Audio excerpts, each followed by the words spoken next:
alladzi jama'ana 'alal huda wat tuqa.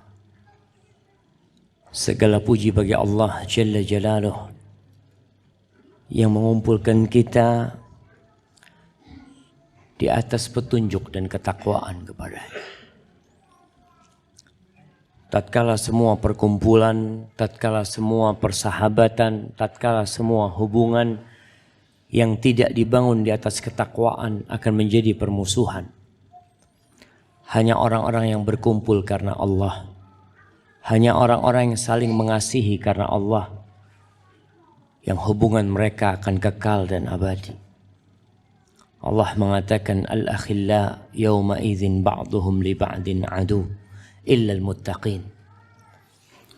Allahumma salli wa sallim ala sayyidina wa maulana Muhammadin wa ala alihi wa ashabihi ajma'in.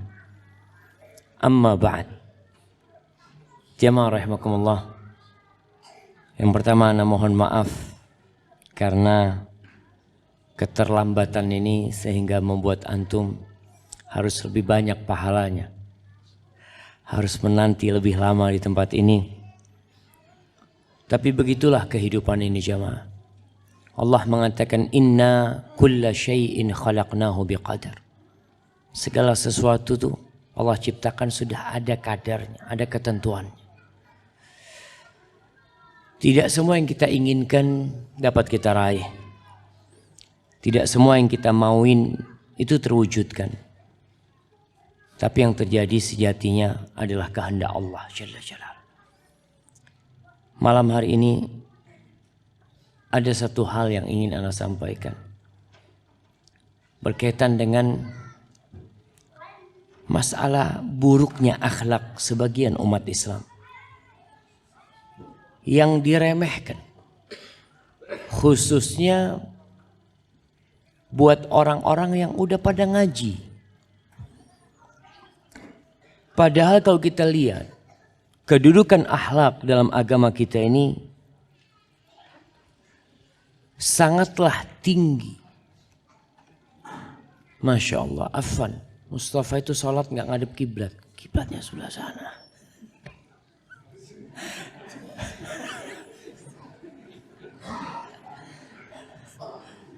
Ana izin minum dulu.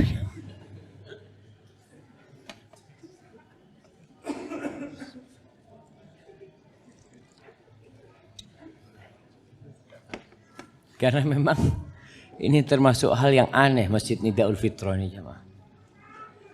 Biasanya kajian itu jamaah menghadap ke kiblat.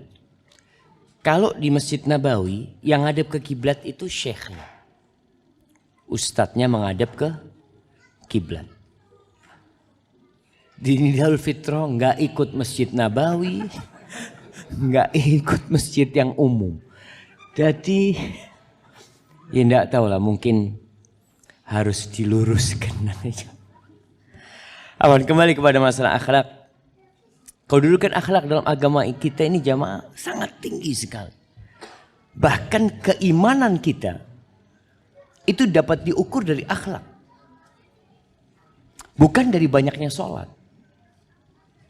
Bukan dari banyaknya puasa. Rasulullah SAW mengatakan akmalul mu'minina imanan ahsanuhum khuluqan. Orang mukmin yang paling sempurna imannya siapa? Yang paling sempurna akhlaknya. Subhanallah. Bahkan kita tahu diutusnya Nabi kita Muhammad SAW adalah untuk menyempurnakan akhlak yang indah. Menyempurnakan akhlak yang indah. Karena kalimat akhlak ini adalah kalimat yang umum. Yang artinya karakter seseorang, kepribadian seseorang, sifat seseorang, tabiat seseorang. Yang bisa baik dan buruk. Ketika dikatakan fulan akhlaknya buruk, fulan akhlaknya baik. Dalam hadis yang diriwayatkan Imam Ahmad dan oleh Al-Imam Bukhari dalam kitabnya Al-Adabul Mufrad, Rasulullah SAW mengatakan innama bu'ithu liutammima salihal akhlak. Aku tuh diutus hanya untuk menyempurnakan akhlak-akhlak yang baik. Jadi kita harus peduli, jangan meremehkan masalah akhlak. Kita malu jemaah. Banyak orang-orang yang akhirnya menolak dakwah sunnah, dakwah salaf. Banyak orang-orang yang menolak Islam. Dikarenakan mereka melihat apa yang disampaikan oleh umat Islam ternyata tidak sama dengan apa yang mereka kerjakan. Ajaran-ajaran nabinya sallallahu alaihi wasallam, ayat-ayat Qur'annya penuh dengan arahan untuk berbuat kebaikan. Antum coba lihatlah.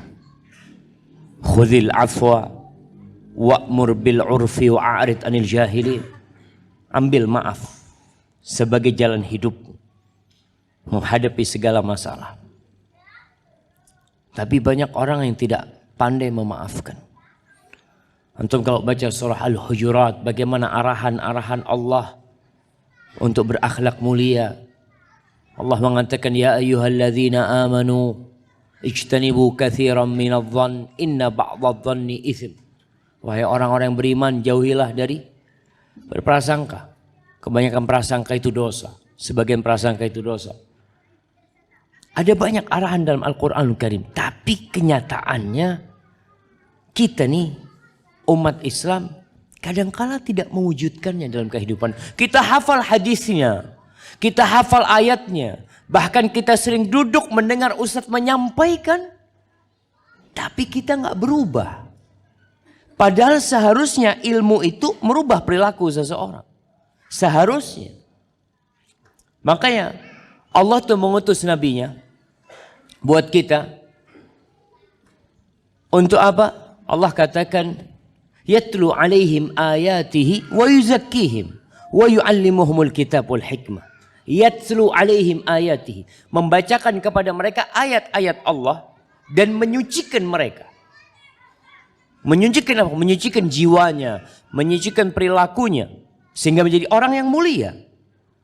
Wa yu'allimuhumul kitab wal hikmah, dan mengajarkan kepada mereka Alkitab, Al-Quran dan hikmah, sunnah-sunnah Nabi SAW. Sufyan Ats-Tsauri, seorang anak yatim. Ibunya pernah berpesan kepada Sufyan ketika dia masih kecil, dikasih duit. Belajar itu butuh duit. Belajar itu butuh duit dari sejak zaman dulu. Jadi kalau ada yang mengatakan, anak mau belajar gratis. Alhamdulillah kalau ada yang sekolah gratis. Tapi dari zaman dulu Imam Syafi'i itu sudah ngomong.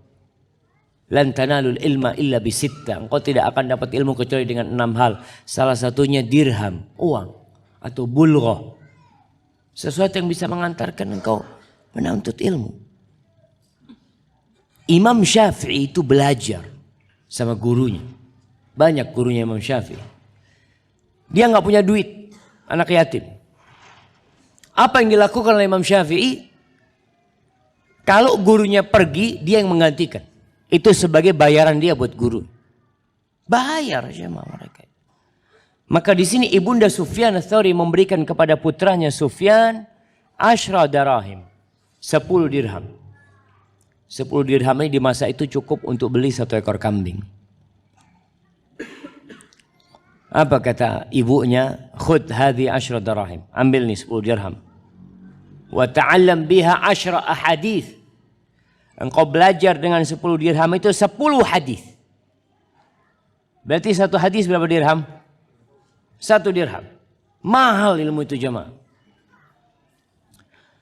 Terus kalau engkau sudah belajar 10 hadis, fandur, lalu engkau lihat dirimu. Ada perubahan sikap enggak?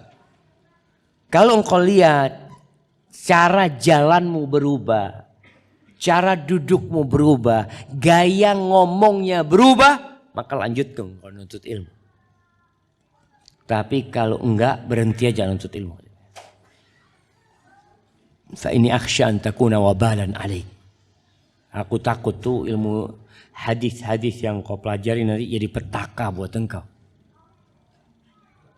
Maka ini yang jadi masalah buat kita bersama umat Islam di berbagai penjuru dunia, khususnya kita yang udah pada ngaji, kadangkala ya akhlaknya buruk sehingga Allah benci sama tuh manusia walaupun dia mengamalkan sunnah. Karena apa? Karena akhlak ini masuk sunnah Nabi Muhammad SAW. Bahkan menjadi target utama diutusnya beliau alaihi salatu wassalam. Rasulullah SAW akan benci, manusia benci. Orang tuh nggak suka. Orang itu tidak suka. Apapun ajarannya, apapun agamanya, mereka itu semuanya tidak suka dengan orang yang akhlaknya buruk. Nggak ada yang cinta. Anak ini seneng banget kalau lihat orang akhlaknya buruk. Ustaz, nggak ada. Rasulullah Sallallahu Alaihi Wasallam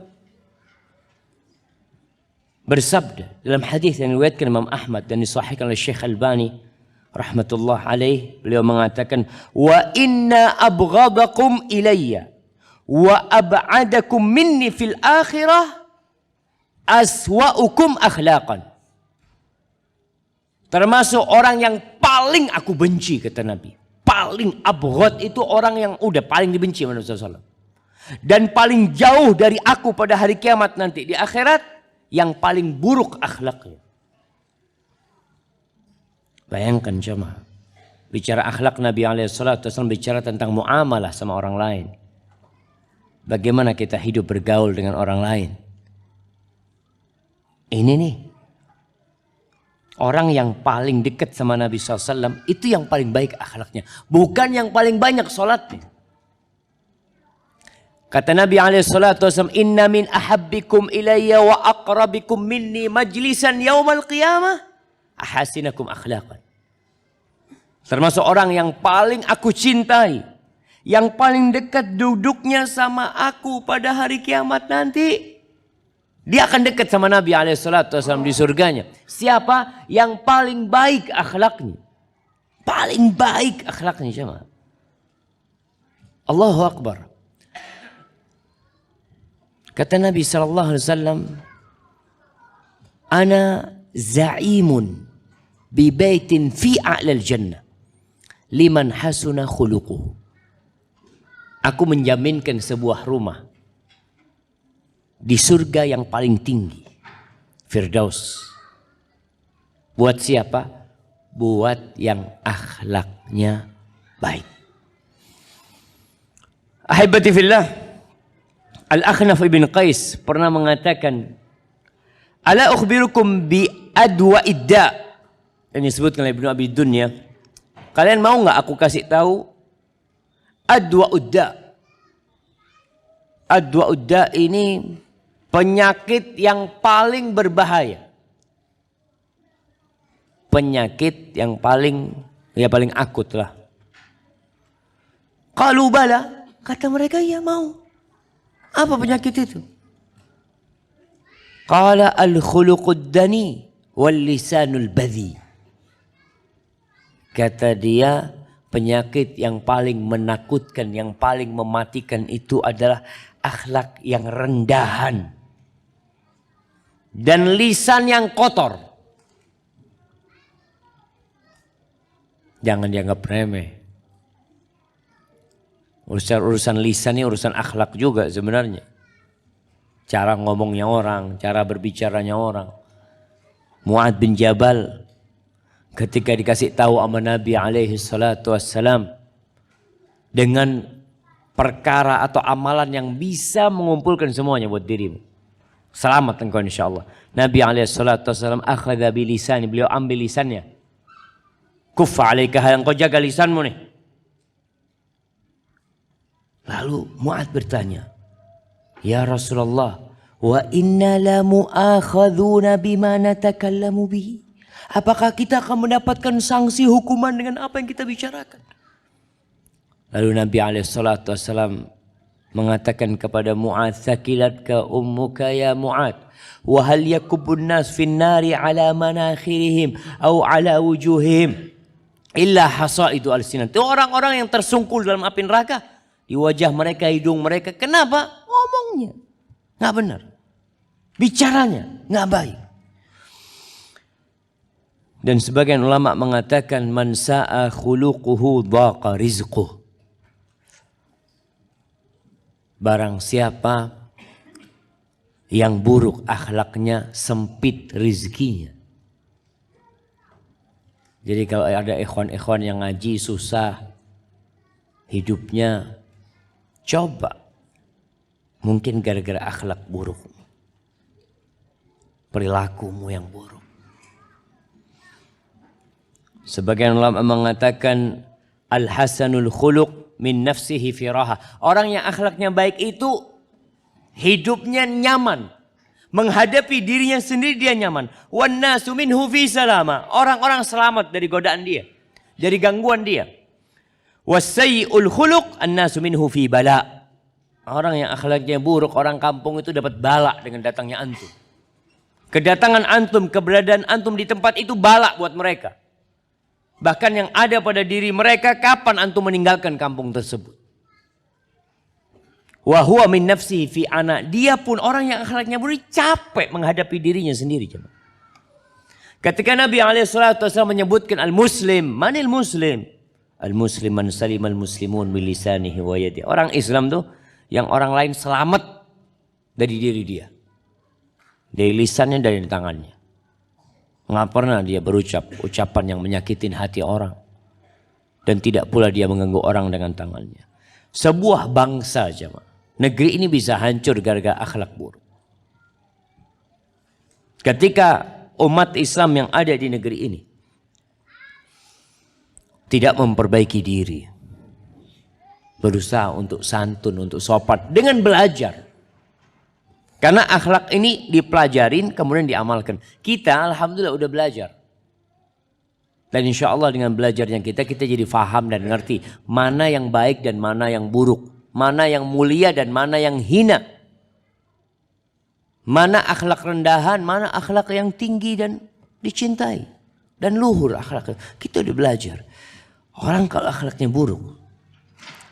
Sampai Syauqi, Syekh Ibrahim Al-Hamad itu punya buku judulnya Su'ul Khuluq, akhlak yang buruk. Beliau ceritakan ucapan Imam Syauqi mengatakan wa idza usibal qaumu fi akhlaqihim fa'aqim 'alaihim ma'taman wa 'awila. Kalau sebuah bangsa sudah terserang dalam masalah akhlaknya, udah engkau bikin acara ya kesedihan atas kematian mereka. Karena negara itu tidak lama lagi akan hancur. Bahkan sebagian mereka mengatakan innamal umamul akhlaqu ma baqiyat fa inhum dhahabat akhlaquhum dhahabu. Sebuah bangsa itu akhlak. Ukurannya akhlak. Jadi kita yang udah ngaji sunnah diukur oleh orang-orang itu bukan hafalannya. Bukan sholatnya, akhlaknya.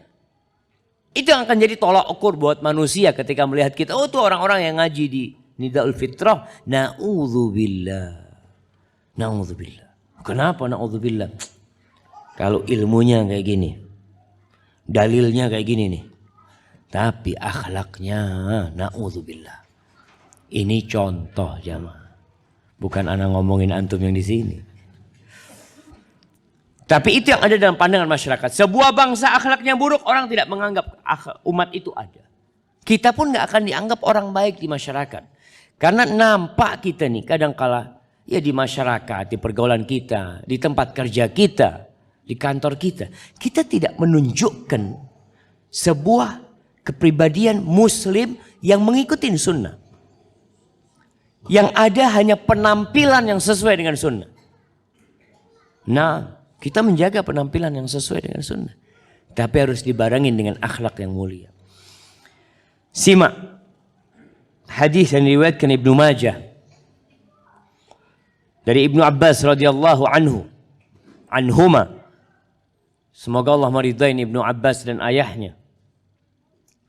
Beliau mengatakan qala Rasulullah sallallahu alaihi wasallam, Rasulullah sallallahu alaihi wasallam bersabda, ahlul jannati man mala Allahu udhunaihi min sana'in nasi khairan wa huwa yasma'. Penghuni surga siapa sih?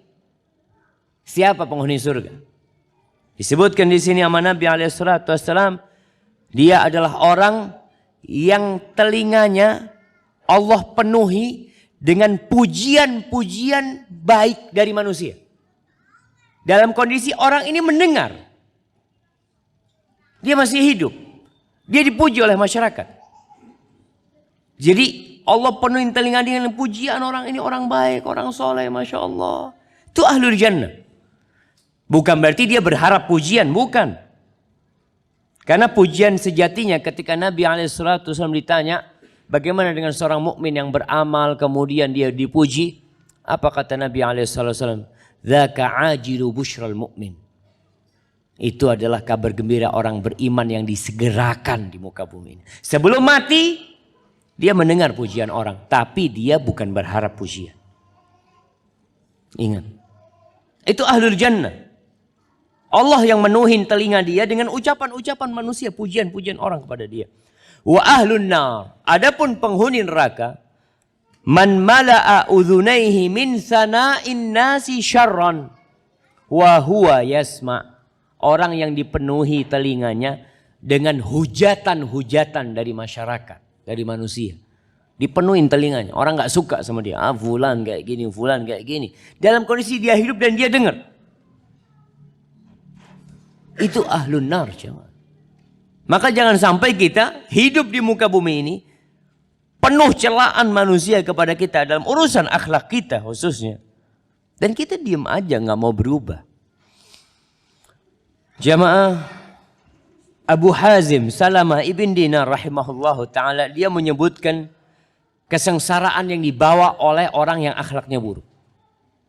Bagaimana orang yang akhlaknya buruk ini membawa kesengsaraan dalam kehidupan pribadinya, kehidupan keluarganya, kehidupan bermasyarakat, kehidupan di tempat kerja dia. Dia bawa kesengsaraan. Yang mengatakan as-sayyi'ul khuluq ashqan nas. Ashqan nasi bihi nafsuhu allati baina jambai. Orang yang paling sengsara dengan orang yang akhlaknya buruk ini siapa? Dirinya sendiri. Orang yang akhlaknya buruk itu sempit darinya. Apa ya, orangnya itu sumpek bi awake dhewe. Sama dirinya sendiri dia itu bingung. Ini yang pertama. Hiya minhu fi bala. Jiwanya itu merasakan bala dengan keburukan akhlak. Thumma zaujatuh. Setelah dirinya, yang kedua siapa? Istrinya. Ibu-ibu itu kalau dapat suami yang kaya raya, ganteng, Masya Allah, sholat 5 waktu di masjid, tapi akhlaknya buruk. Itu merana perempuan itu. Betul nggak ibu-ibu? Betul nggak? Ada ibu-ibu jemaah. Tapi nggak juga kadang-kadang. Baik, istrinya. Kemudian thumma waladuhu. Kemudian anak. Dapat bapak yang akhlaknya buruk, sengsara. Ngomongnya kasar. Hatta annahu la yadkhul baitah. Sampai ceritanya Abu Hazim mengatakan tuh orang yang akhlaknya buruk kalau masuk ke rumahnya, wa innahum lafi surur, keluarganya, istrinya sedang berbahagia dengan anak-anaknya, bapaknya masuk, fayasma'una sautahu fayanfiru minhu faraqan minhu. Tahu-tahu kondisi rumah jadi sunyi senyap. Karena takut dari bapaknya. Bapaknya kasar kalau ngomong. Kerjanya marah-marah. Di antara akar akhlak buruk itu kata Ibnu Qayyim al-ghadab. Pemarah. Itu akar keburukan dari akhlak seseorang, ghadab. Ada 4. Yang pertama al-jahl, kebodohan. Yang kedua al-zulm. Yang ketiga asyahwah, syahwat. Yang keempat al-ghadab. Antum kalau suka marah, buruk berarti akhlak antum. Makanya ketika Allah menyebutkan penghuni surga, apa kata Allah? Wal kadhiminal ghaidh wal 'afina 'anil nas wallahu yuhibbul muhsinin. Itu sifat penghuni surga. Mereka adalah orang yang suka menahan emosinya, memaafkan orang lain dan berbuat baik sama orang lain. Orang yang menyakitin dia balas dengan kebaikan. Itu akhlak yang mulia. Karena memang Allah nyuruh kita seperti itu jamaah. Idfa' billati hiya ahsan. idfa' billati hiya ahsan fa idzal ladzi bainaka wa bainahu adawah ka'annahu waliyyun hamim. Balaslah keburukan itu dengan kebaikan. Maka kita lihat nih, bagaimana sengsaranya keluarga yang dapat bapak akhlaknya buruk. Pemarah, suka ngungkit-ngungkit kebaikan, ngomongnya kasar. Wa hatta inna dabatahu tahidu mimma yarmiha minal hijarah. Sampai binatangnya takut sama dia. Karena biasa dilemparin batu. Kalau ngelihat itu langsung miring-miring dia. Itu jamaah. Wallahi jamaah. Mereka merasakan naasnya punya majikan yang kucing, mungkin kucing gara-gara sering ditendang sama antum. Dia ngelihat antum langsung nempel ke tembok. Sampai disebut wa inna kalbahu la yarahu fayanzu 'alal jidar. Sampai kalau dia mungkin punya anjing. Anjing untuk menjaga kebun atau anjing untuk berburu. Kalau ngelihat bosnya ini langsung nempel ke tembok jemaah. Dia takut miring-miring sudah ke tembok. Karena dia merasakan keburukan akhlaknya orang ini. Hatta inna qittahu la yafirru minni. Sampai kucingnya kalau ngelihat bosnya langsung lari. Oh, aduh, jangan ketemu ini lagi sudah. Na'udzubillah. Kucing waktu di rumah kumpul sama istri antum, kumpul sama anak tuh main, dengar suara antum langsung kabur kucingnya. Nah, ana main di rumah tetangga aja. Hadza huwa jamaah. Akhlak buruk itu sampai seperti itu. Ana akan bacakan beberapa peringatan keras dari salafus saleh berkaitan dengan akhlak yang buruk insyaallah. Supaya antum sadar dengan diri antum. Al-Fudail bin Iyad mengatakan la tukhalid sayyi'al khuluq. Jangan berbaur, jangan berteman dengan orang yang akhlaknya buruk. Fa innahu la yad'u illa ila syarr. Orang yang akhlaknya buruk itu tidak akan mengajak kepada kebaikan. Dia tidak akan mengajak kecuali kepada keburukan. Hati-hati. Bagaimana sekarang seorang yang mengenal sunnah, yang seharusnya menjadi kepanjangan lisan Rasul Sallallahu Alaihi Wasallam, memperbaiki akhlak manusia, tapi dia sendiri akhlaknya buruk. Mungkinkah orang akan mendengar dari diri dia? Orang akan menjauh dari dia. Kita nih, setiap muslim ini punya kewajiban untuk berdakwah. Siapa sih pendakwah itu? Apakah ustadz yang ada di meja ini atau yang di atas mimbar? Syekh Abdul Rabb Nawabuddin dia mengatakan ad-da'i kullu muslimin mukallaf. Pendakwah itu setiap muslim yang mukallaf. Yang balik akal itu wajib berdakwah. Ustaz gimana kalau nggak punya ilmu? Al-alim yad'u ila ma'alimahu. Orang itu terbagi jadi dua. Ada alim, ada ammi. Ada orang yang berilmu, ada orang awam. Orang yang alim maka dia berdakwah sesuai dengan ilmu yang dia pelajarin. Dengan hikmah. Dengan mau'idhah hasanah, dengan berdialog dengan mereka. Ini orang alim. Bagaimana dengan orang awam? Tetap dia berdakwah. Wajib dia berdakwah. Ila ma la yu'dzar muslim bijahli. Kepada urusan agama yang setiap muslim wajib tahu. Ada urusan agama semua muslim tahu. Sholat wajib semua tahu. Ketika antum melihat teman antum gak sholat. Antum, oh ana bukan ustaz. Afwan, ana bukan. Antum kenapa tidak mendakwain dia? Ana bukan anak pesantren ustaz. Antum wajib mendakwain dia. Antum kan tahu hukumnya sholat wajib. Siapa yang tidak tahu sholat itu hukumnya wajib? Jadi orang awam punya kewajiban untuk berdakwah kepada perkara-perkara agama yang setiap muslim wajib tahu. Nggak mungkin seorang muslim nggak tahu masalah itu. Ngelihat temannya di kantor nggak puasa Ramadan. Kantor, makan, ngerokok, dia tetap bekerja. Ditanya, kenapa antum tidak mendakwain dia? Saya bukan ustadz, kata dia. Ini harus diluruskan jemaah. Karena Rasul sallallahu alaihi wasallam mengatakan man ra'a minkum munkaran falyughayyirhu biyadihi. Siapa yang melihat kemungkaran rubah dengan tangannya, nggak mampu dengan lisan, nggak mampu dengan hatinya, dia tetap punya kewajiban untuk berdakwah. Akan ditanya antum nanti.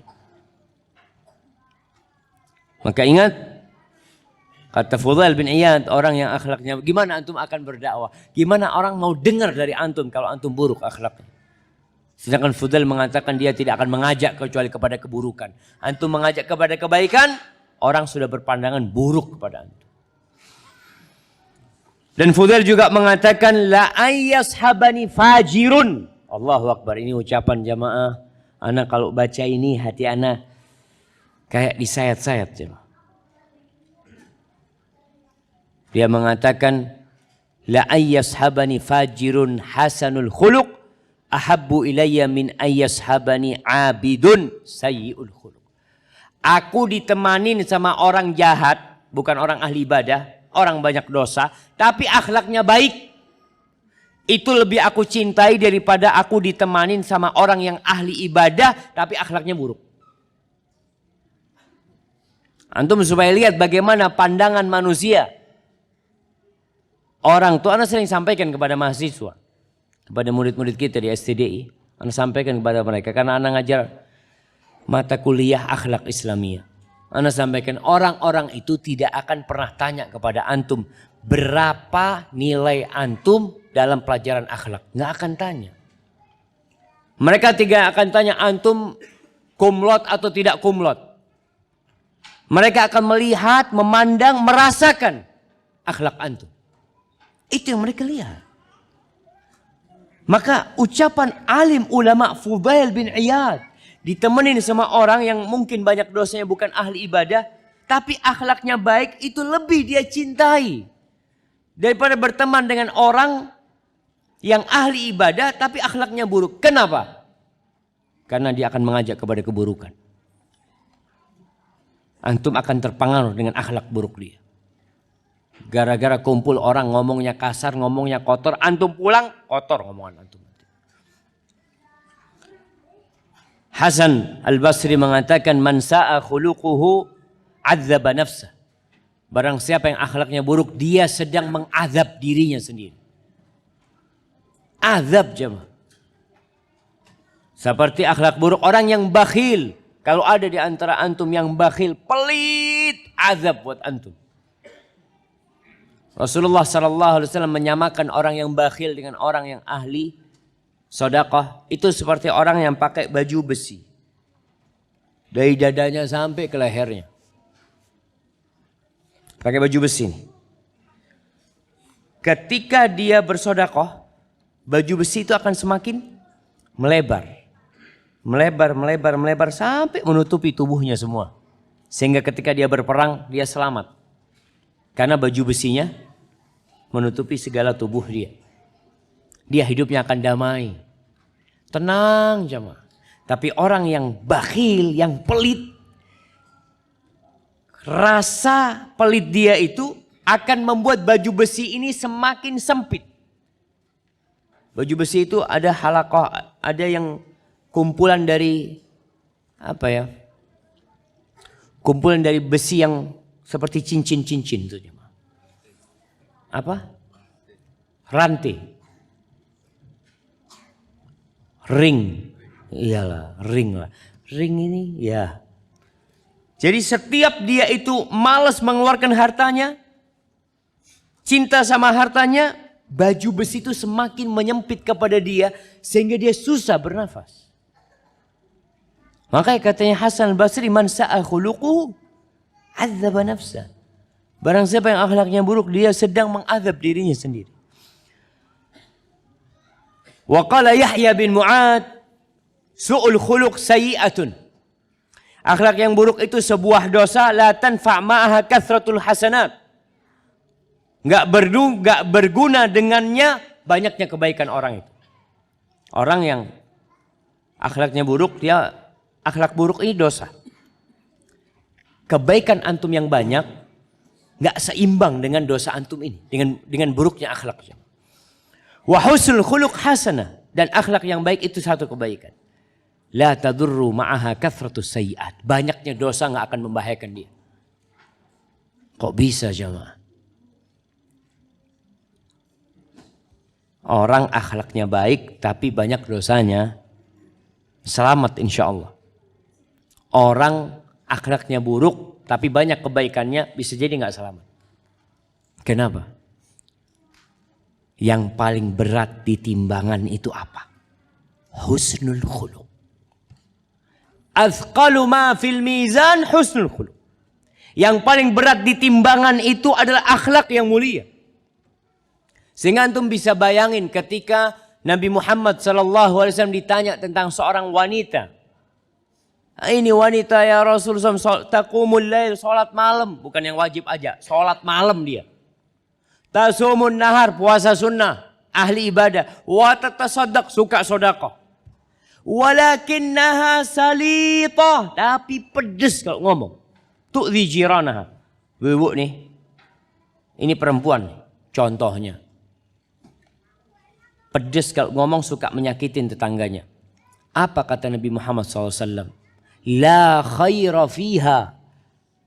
Hiya finnar. Nggak ada kebaikannya tuh perempuan. Di neraka tuh perempuan. Bayangkan. Mana sholatnya. Mana puasanya. Mana sedekahnya. Nanti akan ditimbang. Fa'amma man thaqulat mawazinuhu fahuwa fi 'ishatir radiyah. Yang berat timbangan kebaikannya, dia akan berada dalam kehidupan subhanallah yang penuh keridhaan, yang menyenangkan. Nah, sekarang ditimbang tuh sholatnya sama buruknya akhlaknya, lebih berat buruknya akhlak. Dalam hadis Ibnu Umar, ketika Rasulullah SAW ditanya, hadis Rawahu Tabrani, tentang siapa orang yang paling dicintai Allah, kata Nabi SAW, ahabbun nas ilallah anfa'uhum linnas. Orang yang paling dicintai Allah adalah orang yang paling bermanfaat buat orang lain. Di akhir hadis itu beliau mengatakan, wa inna su'al khuluqi yufsidul amala kama yufsidul khallul asal. Akhlak yang buruk itu bisa merusak amal kebaikan.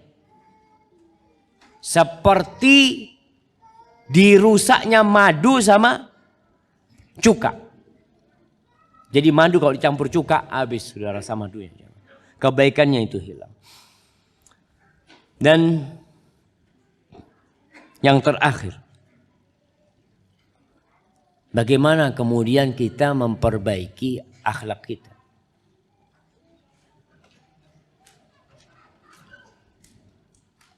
Yang pertama, antum harus tahu kalau di diri antum ada akhlak yang buruk. Jangan lalai.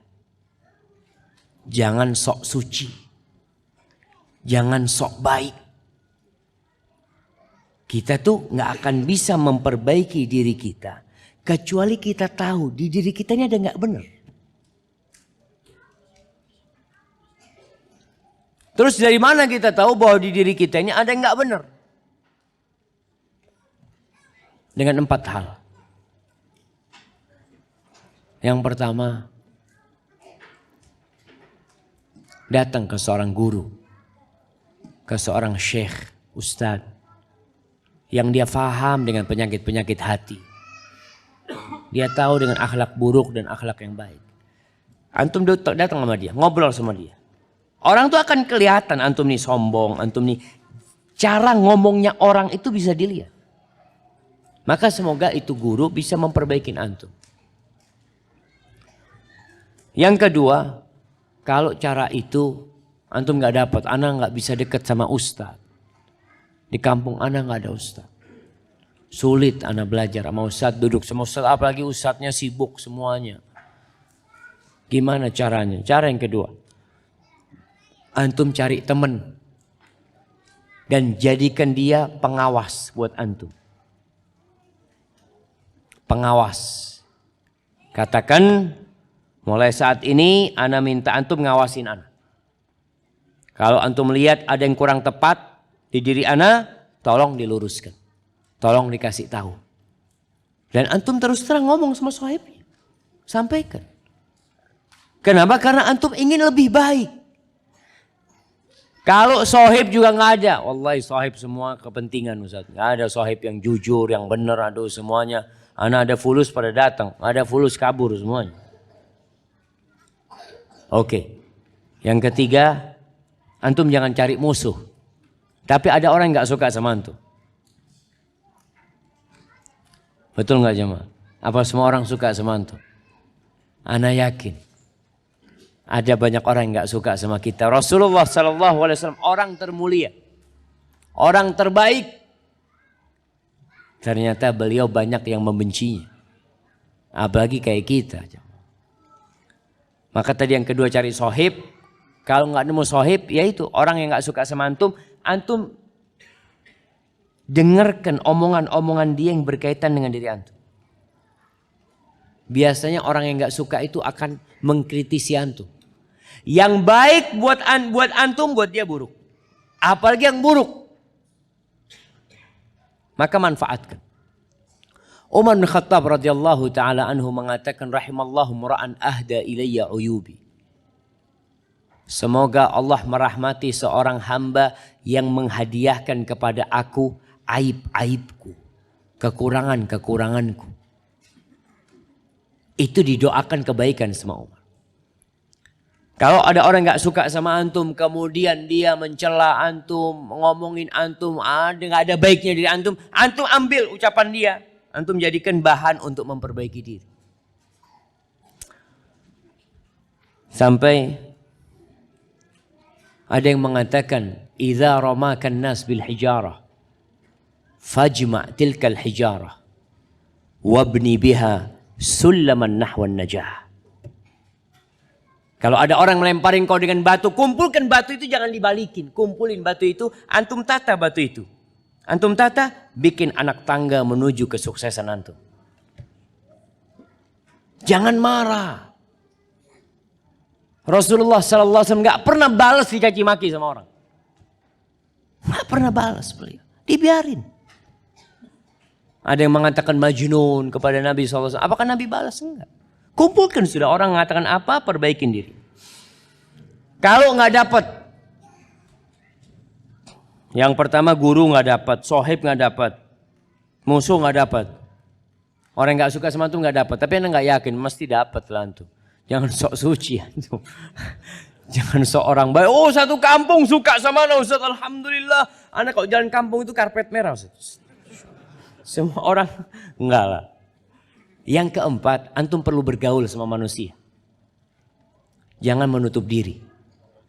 Ketika kita bergaul, antum lihat yang baik buat manusia dalam omongan masyarakat. Oh ini baik. Oh, berarti anak perlu ngamalkan hal itu. Oh ini buruk. Oh berarti anak harus meninggalkan hal itu. Karena ada orang seperti katak dalam tempurung. Nggak bergaul sama manusia. Merasa dia sudah paling mulia akhlaknya di kampung itu. Ketika dia bergaul, dia akan tahu orang tuh gak suka sama antum. Di antara akhlak buruk itu, jarang tersenyum. Ada nih ikhwan-ikhwan yang modelnya, kalau anda lihat wajahnya, ada yang modelnya kaku gitu cuma. Tetangganya assalamualaikum, waalaikumsalam. Antum kenapa? Waalaikumsalam. Antum gak keluar fulus ya mah. Maka tolong kita nih, berusaha untuk memperbaiki akhlak kita dengan bergaul masyarakat. Orang tuh suka. Sampai kemarin jamaah, anak ke tadi dari mana? Dari Pangkal Pinang. Tapi kemarin ceritanya ada Ustadz Jamal hafizahullah, dia cerita, Ustadz, wallahi Ustadz, ana ini kalau ngelihat Ustadz Asfri ini Dr. Asfri Abu Nuaim ya. Beliau yang mangku Masjid Raudatul Jannah di Pekanbaru. Ustaz, anak kalau ngelihat Ustaz Asfri itu bahagia banget Ustaz. Senyum terus orangnya. Allahu Akbar jemaah. Dia mengatakan ya Allah. Ketika dia ngomong seperti itu, anak langsung introspeksi diri anak. Anak kayaknya nggak senyum terus ya. Artinya ketika kita berdoa kita tahu oh ternyata orang suka dengan yang senyum jemaah. Jangan jaim. Jaga image. Enggak, anak harus harismatik. Harus jaga wibawa anak. Kalau sering tersenyum nanti dianggap ya orang gampangan. Enggak jamaah. Tabassumuka fi wajhi akhika shadaqah. Engkau tersenyum itu dapat sedekah. Dapat nilai sedekah. Ibnul Muqaffa ini disebutkan oleh Syekh Al-Hamad, dia menceritakan min asyaddi uyubil insan khafa'an uyubuhu alaih. Dia mengatakan aib yang paling susah ditemui adalah aib diri sendiri. Itu paling susah jemaah. Kita itu ngomong, oh anak ini pelit. Orang pelit ada yang ngomong dia pelit. Ada nggak yang mengatakan iya saya ini pelit? Nggak ada.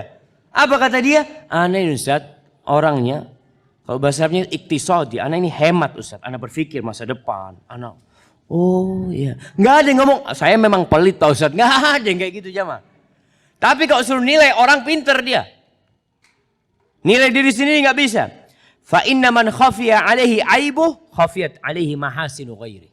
Orang yang aib diri sendiri itu tertutupi, tersembunyi buat dia, maka akan tersembunyi buat dia kebaikan orang lain. Kalau dia aibnya itu dia nggak korek, dia nggak cari tahu, maka dia akan tidak bisa melihat kebaikan orang.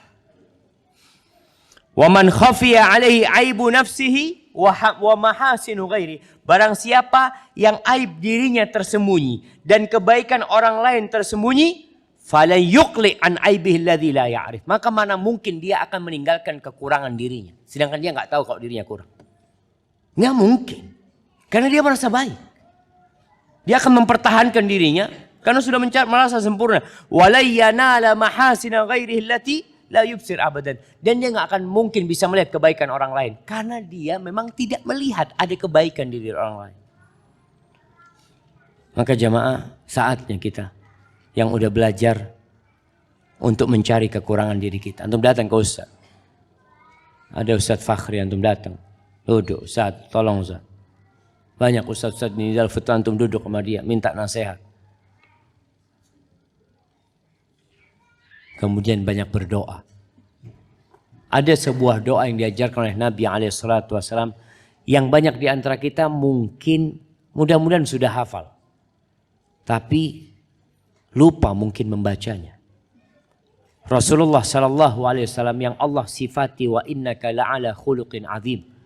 Engkau benar-benar berada di atas akhlak yang agung sekali. Beliau masih berdoa mengatakan Allahumma hdini li ahsanil akhlaq. La yahdi li ahsaniha illa anta. Wasrif anni sayyi'al akhlaq. La yasrifu anni sayyi'aha illa anta. Labbaik wa sa'daik. Wal khairu kulluhu fi yadaik. Wasyarru laysa ilaik. Ana bika wa ilaik. Ya Allah, tunjukkan kepada aku akhlak yang paling baik. Bukan yang baik, tapi yang paling baik. Nggak ada yang bisa menunjukkan, membimbing kepada akhlak yang paling baik kecuali engkau. Dan palingkan dari aku akhlak yang buruk. Seburuk-buruknya akhlak, jauhkan dari aku. Tidak ada yang bisa memalingkan kecuali engkau ya Allah. Baca doa itu. Kemudian doa, Allahumma hassanta khalqi fahassin khuluqi. Dulu kita diajarin doa itu doa bercermin. Ya Allah, sebagaimana engkau sempurnakan akhlakku, kau perindah rupaku, indahkanlah akhlakku. Tapi ini bukan khusus bercermin. Antum baca doa kapan saja. Kemudian doa Allahumma ati nafsi taqwaha wa zakkiha anta khairu man zakkaha anta waliyuha maulaha. Mohon dan terus berlatih untuk jadi lebih baik.